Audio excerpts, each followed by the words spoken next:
Saygıdeğer izleyicilerimiz, İngiltere'den ve Amerika Birleşik Devletleri'nden son dakika açıklamaları koronavirüsle ilgili gelmeye devam ediyor.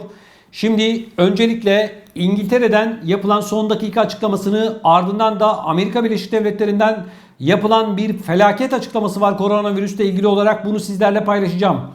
İngiltere Sağlık Bakanlığı'nın internet sitesinde yayınlanan bilgilere göre koronavirüsün en belirgin 4 tane özelliği yayınlandı. Ancak bu yayınlandıktan kısa bir süre sonra başka bilim adamları tarafından daha da ürkütücü açıklamalar geldi. İngiltere Sağlık Bakanlığı'nın yapmış olduğu bu açıklamaların gerçekle uzaktan yakından alakasının olmadığı, gerçeklerin saklandığı yönünde açıklamalar bilim insanları tarafından ard arda yapıldı. Önce İngiltere Sağlık Bakanlığı'nın yapmış olduğu açıklamayı, ardından da buna karşı tez savunan bilim insanlarının açıklamasını ve felaket senaryosu olarak nitelendirmiş olduğumuz Amerika Birleşik Devletleri'nde FDA'nın genel başkanının, yani gıda ve ilaç sektörünün başı olan FDA'nın başında bulunan kişinin yapmış olduğu açıklamayı sizlerle paylaşacağım. Amerika Birleşik Devletleri'nde yapılan bu açıklama gerçekten çok önemli bir açıklama. Bu açıklamanın hepimize çok şey katacağına inanıyorum ve içinde bulunduğumuz koronavirüsle ilgili önümüzdeki günlerde neler yaşayacağımızın da sinyallerini bize veriyor değerli izleyicilerimiz. Evet, İngiltere Sağlık Bakanlığı'nın yapmış olduğu açıklamayla başlıyoruz.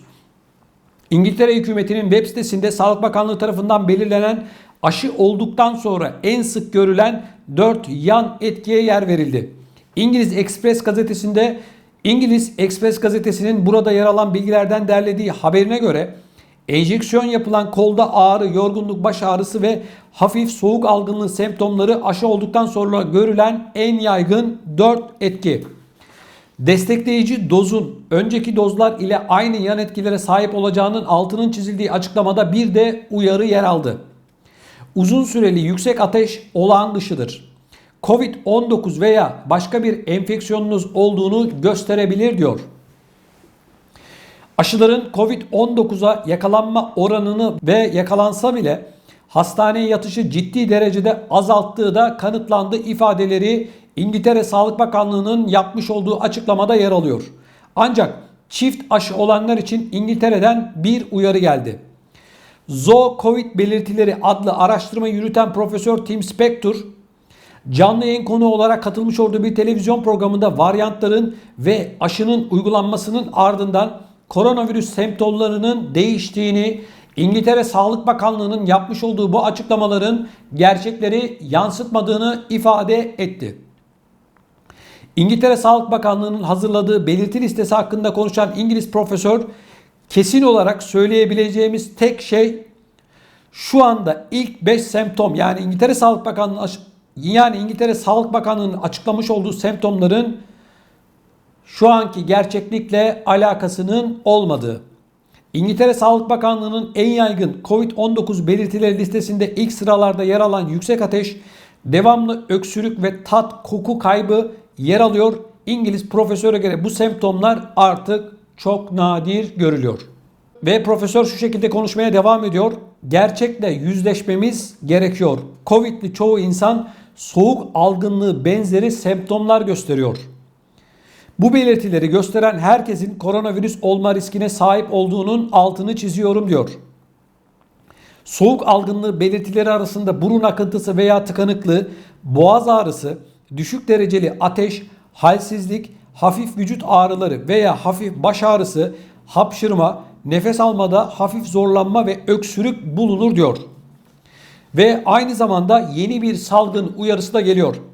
Öte yandan koronavirüs ve grip salgınının aynı anda yaşanması durumuna verilen isim olan Twindemic son dönemde bilim dünyasının en büyük korkularının başında geliyor. Bilim dünyasının kabus senaryosu olarak adlandırdığı bu olasılık ile ilgili eski Gıda ve İlaç Komiseri, FDA'nın komiseri Dr. Scott Gotlin'den bir son dakika açıklaması Amerika Birleşik Devletleri'nden geldi. FDA'yı Donald Trump döneminde yöneten ve Pfizer'ın yönetim kurulunda görev yapan Gottlieb, CNBC ile yapmış olduğu röportajda herkesi düşündüren çok önemli ifadeler kullandı. Bakalım neler söylüyor. Geçen yıl bir grip mevsimi görmedik. En az bir ve belki de şimdi 2 yıldır nüfusa bağışıklık kazandırmadığımız için tam bir felaketle karşı karşıyayız. Grip çok agresif bir şekilde geri dönecek. İki salgın ile karşılaşacağımızın altını çizen bilim insanları en iyi savunma yolunun koronavirüs aşısı ile birlikte grip aşısı da olmak olduğunu altını çiziyor. Hem koronavirüs aşısı olun diyor hem de grip. Geçtiğimiz yılda benzer endişeler dile getirilmiş, iki virüsün salgının daha ağır geçmesine neden olabileceği uyarısı yapılmıştı. Ancak korkulan olmamış, dünya genelinde ciddi bir artışa rastlanmamıştı. Uzmanlar bu yılda çift pandemi dönemini hasarsız atlatabilmek adına aşı olun çağrısı yapıyor. Uzmanlar grip genellikle yıl içerisinde Ekim ayından başlayarak Mart sonu Nisan başına kadar olan dönemde sık görülen oldukça bulaşıcı bir solunum yolu hastalığı tarifini de yapıyor. Şimdi bakın değerli izleyicilerimiz. Amerika Birleşik Devletleri ve İngiltere'deki bu açıklamalar bize şunu gösteriyor. Yine insanların kafasını karıştırmaya devam ediyorlar. Biri diyor ki belirtiler bunlar, öbürü diyor hayır diyor bunlar değil. Yine FDA'nın başkanı, komiseri şunu söylüyor. Diyor ki şu anda insanoğlu grip felaketiyle karşı karşıya. Hem grip hem koronavirüs felaketiyle karşı karşıya. Şimdi ben de bir vatandaş olarak soruyorum. Hangi birinize inanacağız? Kime inanacağız? Neye inanacağız? Yani işin içerisine para da girmiş. Tabii bakın FDA'nın komiseri aynı zamanda Pfizer'ın yönetim kurulunda yer alan bir isim.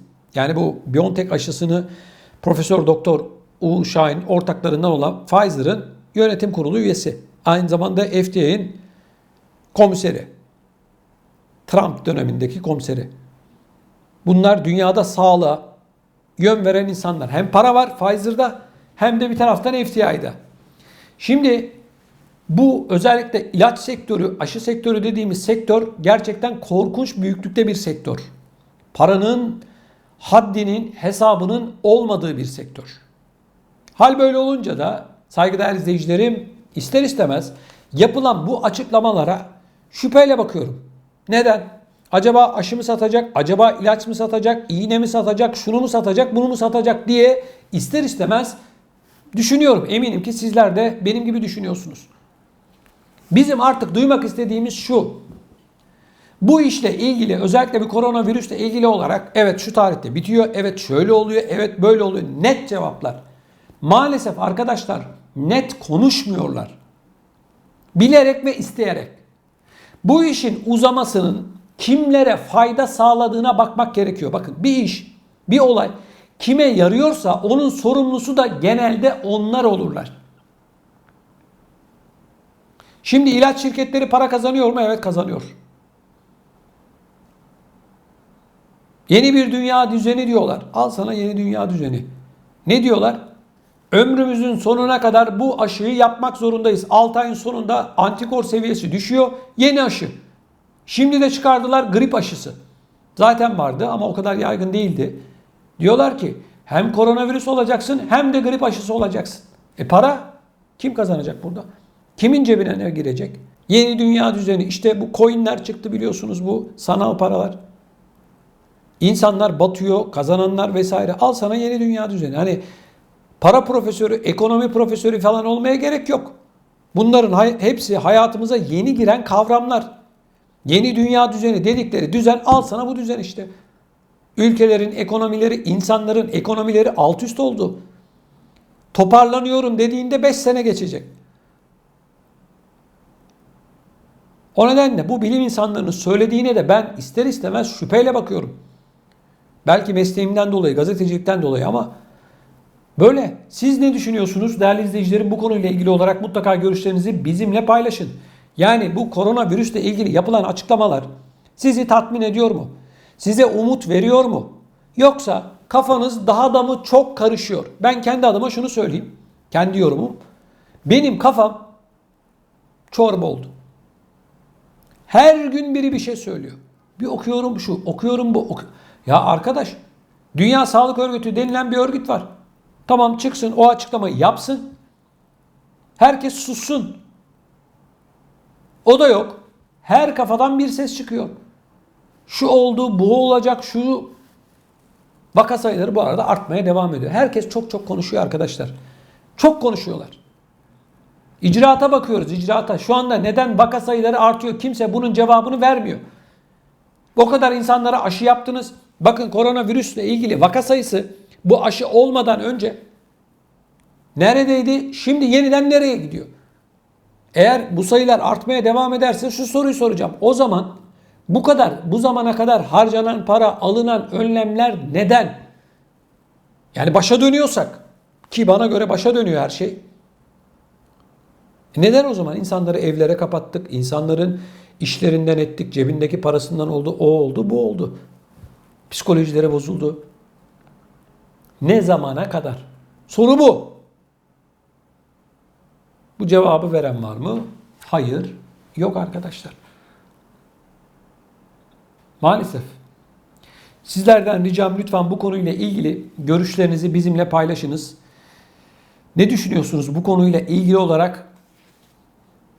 Videomuzun altında bulunan yorum bölümüne yazmanızı rica ediyorum. Videomuzu da beğenmenizi hasreten rica ediyorum. Kanalımıza da abone olmadıysanız mutlaka abone olmanızı sizlerden bekliyorum. Sizlerin abone olması ya da bu videolarımızı beğenmesi bizim için çok çok önemli. Daha fazla insana ulaşmamız için bunu sizden hasreten rica ediyorum.